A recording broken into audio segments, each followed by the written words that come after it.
Hello again, how are you? I hope you're doing well, that you're enjoying your day. Thank you for taking time to check out update number 1 of Pan That Palette 2024. This go around, I am focusing on the Juvia's Place Nubian 3 Coral palette. If you're new to my videos, hi, welcome, I'm Amber. I have been working on this palette since last year and I am in the mood and the motivated nature, ambition, everything, all the things of finishing out palettes this year. Just finishing out packaging, moving them out. Last year was about the Novel Cosmetics, so check out the previous video that I posted of my finale.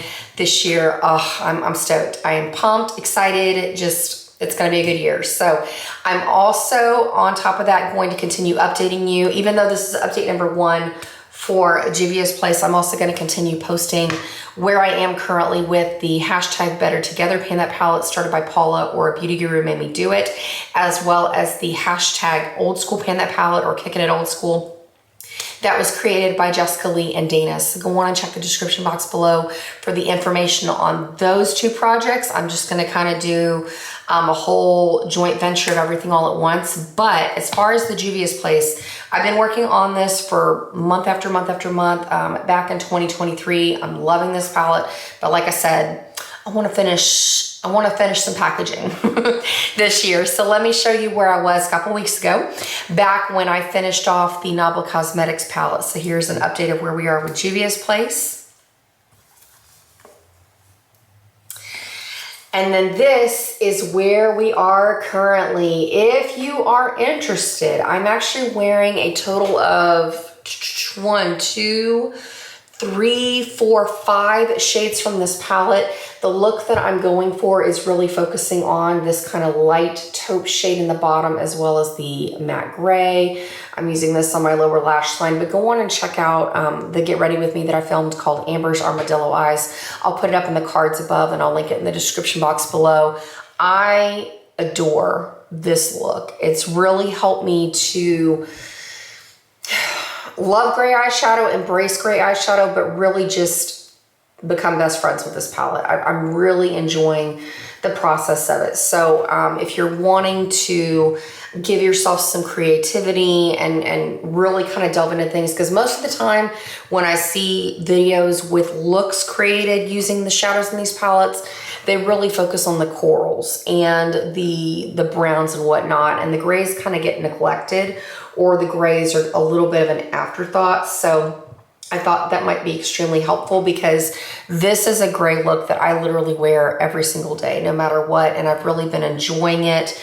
It's helped me to expand myself into cooler toned eyeshadows, so I'm hoping that if you're wanting a way to shake up some things, maybe that'll be helpful for you too. So as far as what's kind of going on with this palette, let's put some goals out there. I would like to finish this gray shadow by, let's say, the end of February. I'm gonna go on and kind of put it out. I don't think I can do it mid-February. I mean, we'll see. I'm wearing gray eyeshadow every single day, so let's keep our fingers crossed, but I'm really kind of hoping it'll be done, because as you can see, I am clearing out the bottom of that pan. It's very, very thin.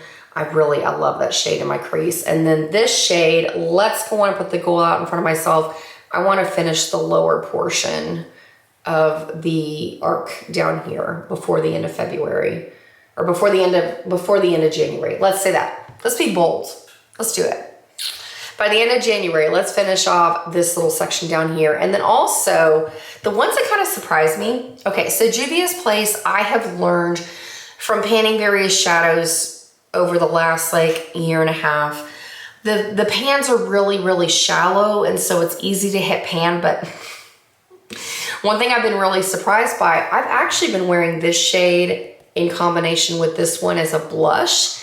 And man, it's taken a long time. So I'm buckling in and just prepared to spend a lot of time with Peachy Coral Blush this go around. Either that, or maybe it's gonna be a case of, since I kind of swirl my brush around the entire pan, like once I hit pan, it'll be like all over the place. But I just thought that was kind of interesting of an observation to kind of start off. But I mixed these 2 together to go on and run through my crease to add a little bit of warmth, and I'm wearing them as a blush, and I really do love them together, but I just thought that was kind of funny. And then just for some momentum purposes, This shadow right here, I have actually been wearing on my lower lash line just to give some dimension, and I really love the way that it offsets the gray, just so you can see in person, like to have the difference between the brown and the gray. It's really kind of a cool effect, and again, shakes up warm tones versus cool tones. I'm all about it. So try it out. Try it out. It's a lot of fun. But in any case, short and sweet update. We have a good start, and I want to keep this momentum going because I talked about this in my finale video with the Novel Cosmetics palette for 2023.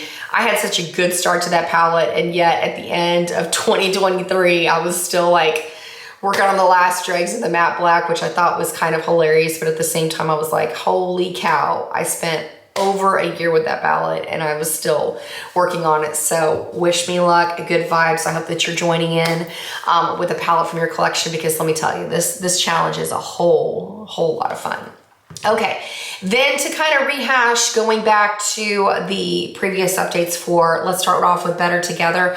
I am changing it up because I've been working on my Z palette right here, as well as some MAC palettes. So let me show you where I was with the Z palette when I updated you back at the end of December, early January.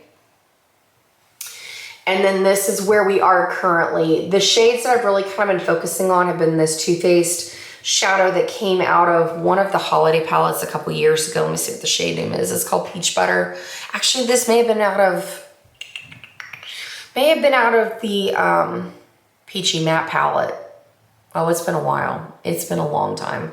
But in any case, I really love using this as a, inner corner highlight, a brow bone highlighter. It's worked really well.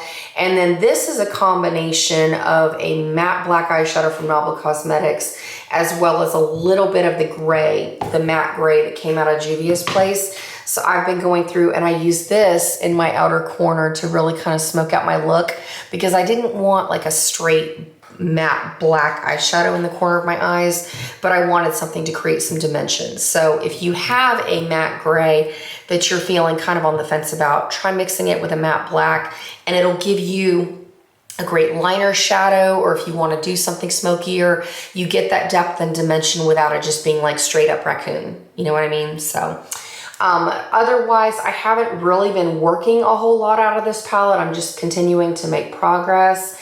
And then we'll see kind of where we go as we get into the year, because the other palette I've really kind of been drawn toward is my MAC in the Flush palette. So we're bringing this out of the backup stash. I don't have an update photo from last time because I don't remember when I used it last time. I think it's been a while.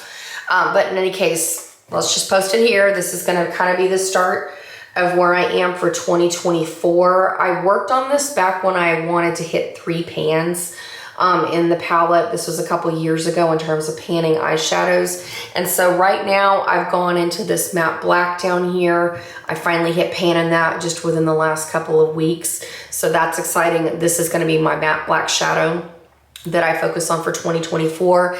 But the other reason that I wanted to bring out this palette is because when I wanna change things up from the Too Faced shadow out of the Z palette, I love using this shade to highlight. So I thought it'd be fun to either alternate between the two shadows and see what I can finish, or if I want to just straight up focus on switching between them from month to month, just so that I make progress in both, because I would like to finish some shades out of this palette as well. So I'm working on this shadow, the matte black, and the other reason I wanted this palette is when I finish the charcoal shade in my Z palette, this is literally the exact dupe. In fact, I am wearing the Z palette version on this side of this color, just so you can see. And then I have the MAC version on this side of my eyes, just so you can see it is the same exact thing. No change. And even more incentive for me, because now I realize, yep, I found a dupe. I didn't need to make the Franken shadow. We had an alternative already. So I want to make some progress on that. Just putting it out there. So that's where we are with the MAC and the Flush palette. And then an update that I was working on as far as the Kicking It Old School, I really wanted to focus on my MAC Warm Neutrals palette. So let me flash up a picture of where I was last update so you can see that. And then here is where we are with MAC Warm Neutrals. The only shade I'm currently working on is I want to finish off this matte espresso brown, and then I'm probably going to shelf this for just a little bit. So I want to put it out there. I don't know if I can finish this by the end of January, but definitely by the end of February, I think the shadow's gonna be done. So that was another reason I kind of wanted to move that MAC in the Flush palette in, so I'd have something to rotate and keep the project going, because I don't see myself kind of reaching for this palette again until I make some big strides with my Juvia's Place Nubian 3 Coral palette. So keep you posted on what's going on with this shadow, and then we'll see from there kind of what's going on with that. So really short and sweet update. I'm you know, I'm enjoying my makeup. I am having fun with it. I'm excited to get up in the morning and get ready. I'm like super motivated. It's going to be a good year. So I want to wish you all the best. Thank you for everybody who is jumping in on this challenge. I know that you're going to learn so many incredible things about yourself, about your makeup spending, about your preferences. And I can't wait to see how motivating, how encouraging, and how game-changing this challenge is for you. So be on the lookout as far as what's coming up ahead. I am going to be starting a Project 10 pan. So excited to be back in the group. Can you tell, like, I have my motivation back, like totally I'm on board. Like, we are gonna move out some makeup this year. So I hope that you will stay posted or stay tuned for that. That'll be coming up next, but otherwise take care, enjoy your day, make it awesome. And I look forward to catching up with you in mid-February. So within the next couple of weeks of where we are with the palette. Until then, adios.